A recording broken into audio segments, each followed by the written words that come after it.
போட்டிக்கு செல்லும் இந்திய அணியினர் பிரதமர் மோடியுடன் சந்திப்பு. நாடு பெருமை கொள்ளும் விதமாக வீரர் வீராங்கனைகள் பதக்கங்களை குவிப்பார்கள் என உறுதி. பிரிட்டனில் ஆட்சியை கைப்பற்றியது தொழிலாளர்கள் கட்சி. பெரும்பான்மைக்கு தேவையான 326 இடங்களை விட அதிக இடங்களை கைப்பற்றி அபாரம்.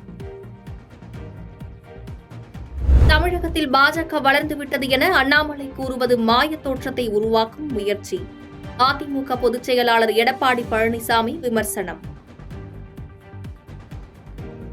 விக்கிரவாண்டியில் அதிமுக போட்டியிட்டால் 4ஆம் இடம் பிடித்திருக்கும் என்று அண்ணாமலை கூறியதற்கு எடப்பாடி பழனிசாமி கண்டனம்.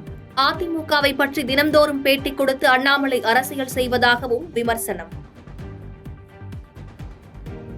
மாற்றியமைக்கப்பட்ட 3 புதிய குற்றவியல் சட்டங்களை திரும்பப் பெற வலுக்கும் கோரிக்கை. தமிழ்நாடு முழுவதும் திமுக வழக்கறிஞர்கள் கண்டன ஆர்ப்பாட்டம்.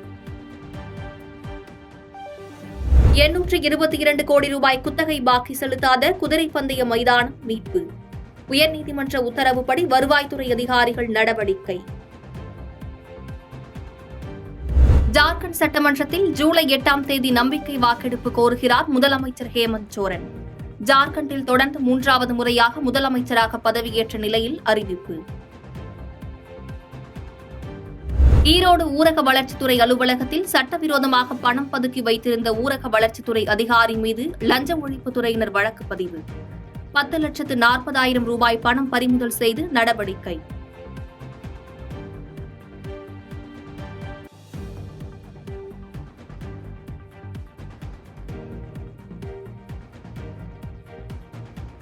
பிரிட்டனில் 14 ஆண்டு கால ஆட்சியை இழந்தது கன்சர்வேட்டிவ் கட்சி.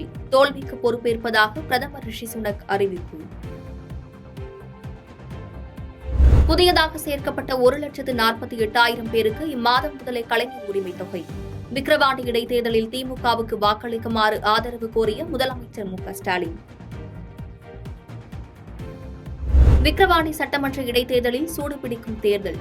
திமுக, பாமக மற்றும் நாம் தமிழர் கட்சி சார்பில் தீவிர வாக்கு சேகரிப்பு.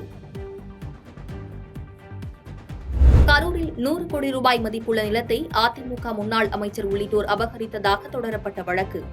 தாளப்பட்டி, தொட்டக்குறிச்சி பகுதிகளில் சிபிசிஐடி போலீசார் அதிரடி சோதனை.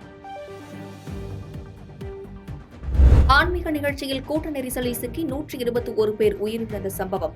ஹாத்ராஸ் மாவட்டத்தில் பாதிக்கப்பட்ட குடும்பத்தினரை நேரில் சந்தித்து ஆறுதல் கூறினார் ராகுல் காந்தி.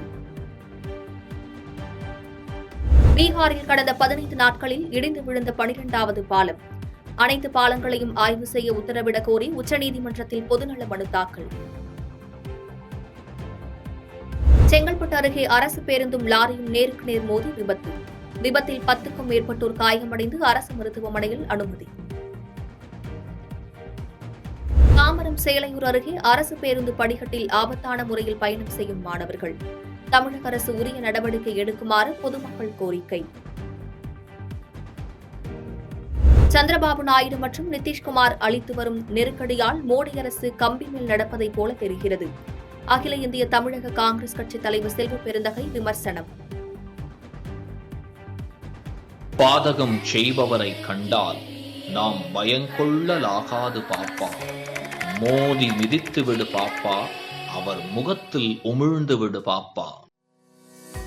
அண்மை செய்திகளை உடனுக்குடன் தெரிந்து கொள்ள இணைந்திருங்கள் இயம்நாடு தொலைக்காட்சியுடன்.